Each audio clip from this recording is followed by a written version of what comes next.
안녕하세요. 부동산을 보는 눈 리얼아이 박감사입니다.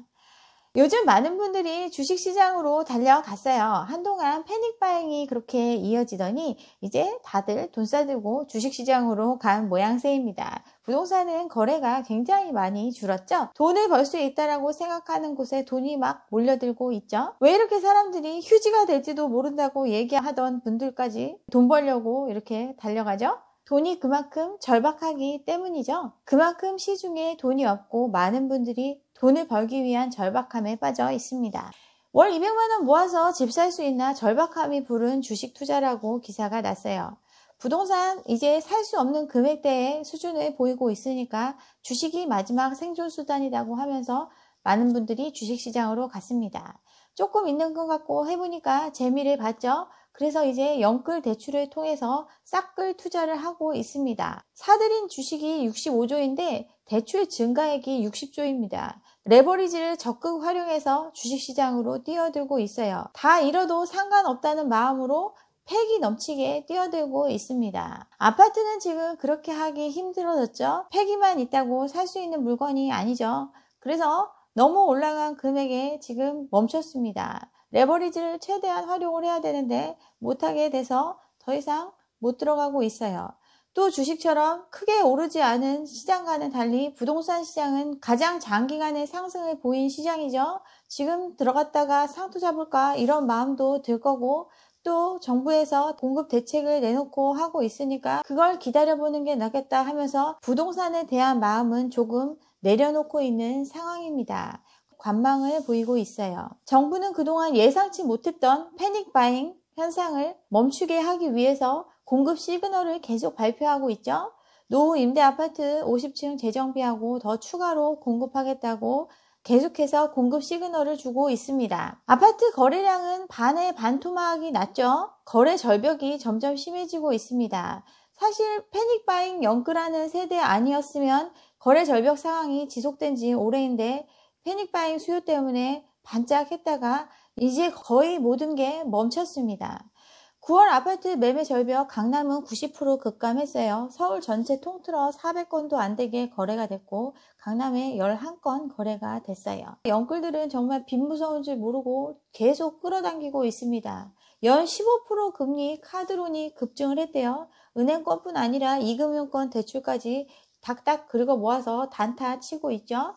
B2 급증에 대출 한도가 바닥나서 증권사는 신용융자를 중단하고 있고 신용융자 금액이 급속도로 늘어나고 있으니까 은행 차원에서도 속도 조절에 나서고 있는 상황입니다. 2달 동안에 5조가 넘게 올랐어요. 지금 신용대출이 125조 4천억에 이른다고 합니다. 비대면 핸드폰으로 그냥 신청하면 받을 수 있는 거죠. 올 초에 비해서 9조 원이 증가를 했습니다. 신용대출은 정말 위험한 거죠. 신용대출은 대출 기간도 짧고 금리도 원래 엄청 비싼 건데 요즘 역병 때문에 금리 올리지 못하고 있으니까 너도나도 저리에 신용대출을 땡겨서 온갖 일들을 벌이고 있습니다. 패닉바잉이 일어나기 이전부터 가계빚은 정말 감당하기 힘든 수준이라고 계속 말씀드렸죠. 이미 그 전 세대들이 장기간 올라가는 집값에 지쳐서 무수히 많은 분양을 받고 급격하게 오르는 시장을 보고 너도나도 집을 사들였습니다. 근데 자기 돈으로 산 게 아니라 빚으로 샀죠?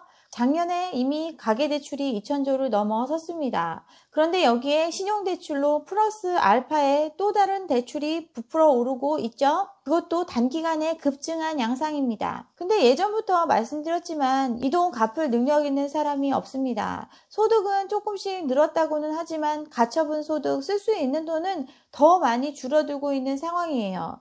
그런데 엎친 데 덮친 격으로 지금 팬데믹 사태가 장기화되고 있죠. 제가 대출의 불의 고리에서 설명드렸던 자영업자 대출의 가장 약한 고리부터 지금 균열음이 나오고 있습니다. 이 연예인 되게 유명하죠. 요식업에서 큰손이 됐던 분인데 하루 매출 1,000만 원에서 3만 5천 원으로 뚝 떨어져서 이태원에서 18년 동안 하던 식당을 문을 닫았다고 합니다. 월세가 950만 원이나 되는데 감당할 수가 없어서 결국 폐업하게 됐다고 해요. 팬데믹이 장기화되니까 자영업자의 폐업이 늘어나고 있어요. 직원 두고 가게 하는 자영업자가 월 15만 명씩 사라지고 있습니다. 초기에는 알바를 자르고 그 다음엔 직원을 자르고 주인이 어떻게 버텨보려고 했는데 이제 그나마도 어려운 상황이 돼서 폐업은 계속되고 있어요. 자영업자가 돈을 못 벌면 가장 부담이 되는 게 바로 임대료입니다.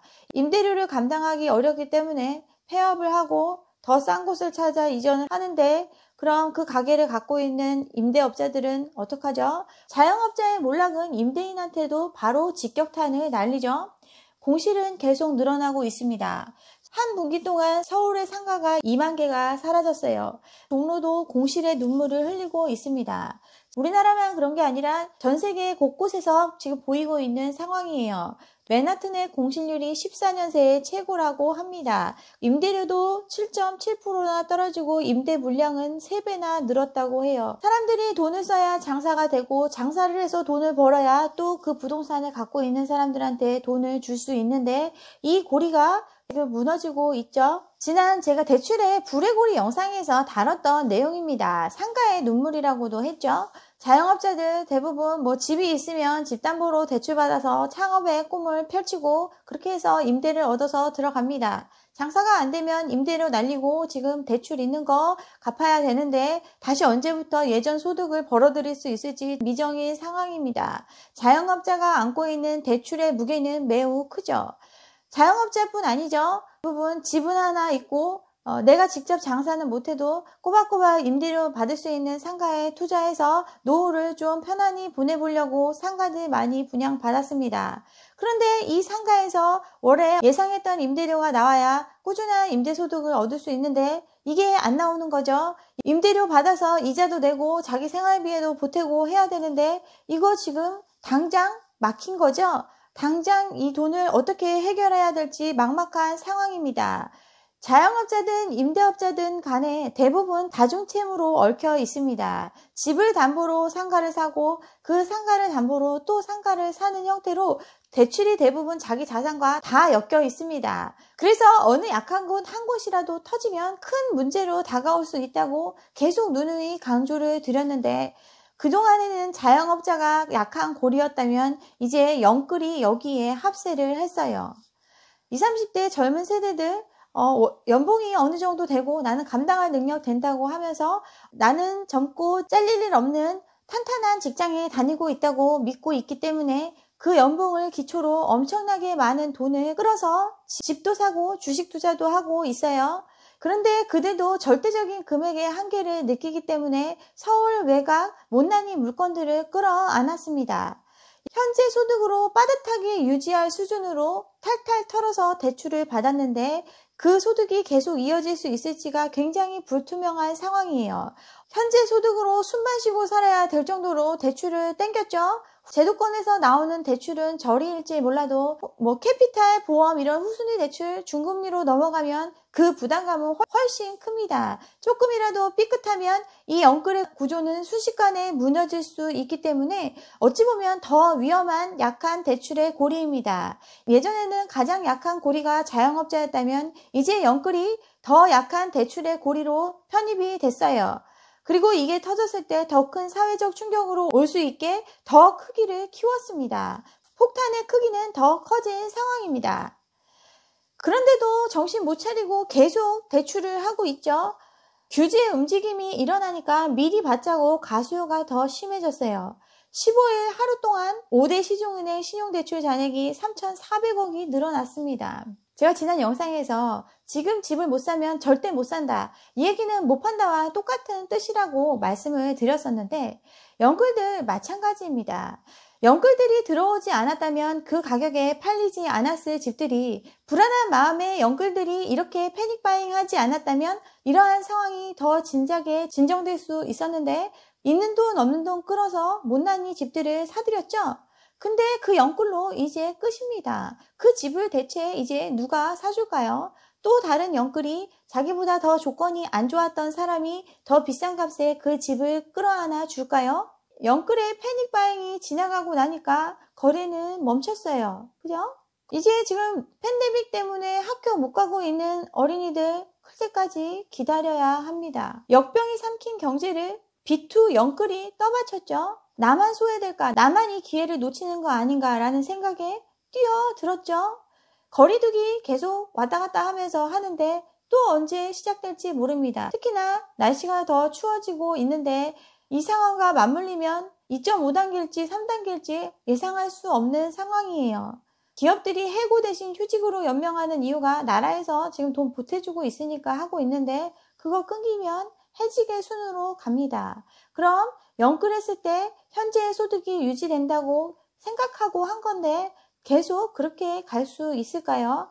빚낸 규모가 대출자 5명 중 1명은 3년간 한 푼도 안 써도 못 갚는다고 합니다.